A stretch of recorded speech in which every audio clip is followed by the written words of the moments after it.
Mukkam നഗരസഭയുടെയും സാമൂഹികാരോഗ്യ കേന്ദ്രത്തിൻ്റെയും സംയുക്താഭിമുഖ്യത്തിൽ palliative സ്നേഹസംഗമം സംഘടിപ്പിച്ചു. Manassery government U P സ്കൂളിൽ നടന്ന പരിപാടി ലിൻഡോ ജോസഫ് MLA ഉദ്ഘാടനം ചെയ്തു. ശാരീരികവും മാനസികവുമായ പ്രയാസങ്ങൾ അനുഭവിക്കുന്നവർക്കായി സന്തോഷവും ആശ്വാസവും പകരുക എന്ന ലക്ഷ്യത്തോടെയാണ് മുക്കം നഗരസഭയുടെ ആഭിമുഖ്യത്തിൽ പാലിയേറ്റീവ് രോഗികൾക്കായി സ്നേഹസംഗമം സംഘടിപ്പിച്ചത്. ഭിന്നശേഷിക്കാർക്ക് ഒത്തുചേരാനും വിശേഷങ്ങൾ പങ്കുവയ്ക്കാനും കലാപരിപാടികൾ ആസ്വദിക്കുന്നതിനുമായാണ് സംഗമം ഒരുക്കിയത്.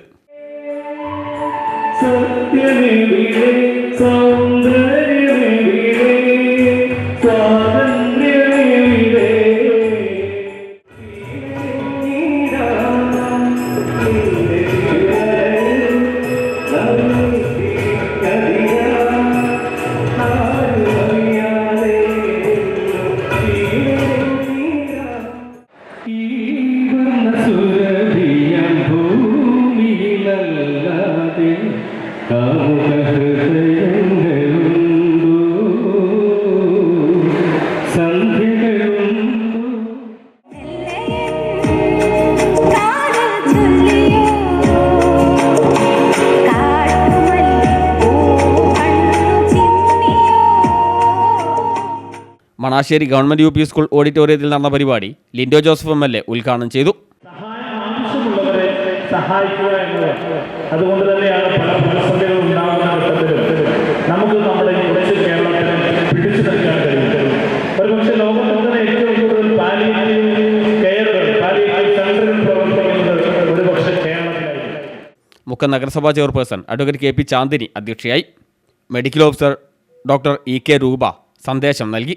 Deputy chairperson CA Pradeep Kumar, ആരോഗ്യ standing committee chairman Rashid Kunnath, വികസനകാര്യ standing committee chairperson Abdul Azeez Varppil, പൊതുമരാമത്ത് ചെയർപേഴ്സൺ ഭവന വിനോദ്, ക്ഷേമകാര്യ standing committee chairperson KP Bindu, വിദ്യാഭ്യാസ standing committee chairperson Manisha Ullattil, നഗരസഭാ കൗൺസിലർമാർ, സെക്രട്ടറി A കൃഷ്ണഗോപാൽ തുടങ്ങി നിരവധി പേർ ചടങ്ങിൽ സംബന്ധിച്ചു.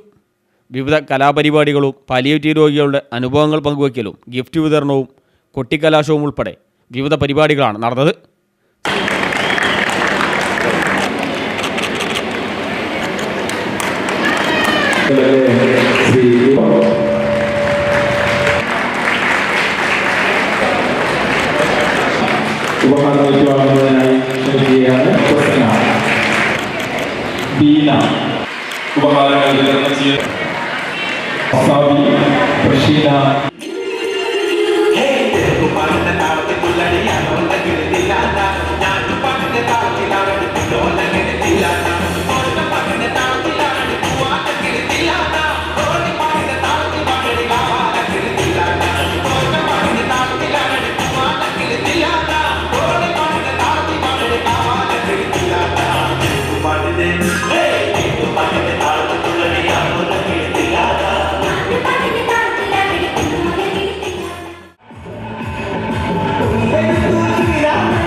CTV പ്രാദേശിക വാർത്ത മുക്കം.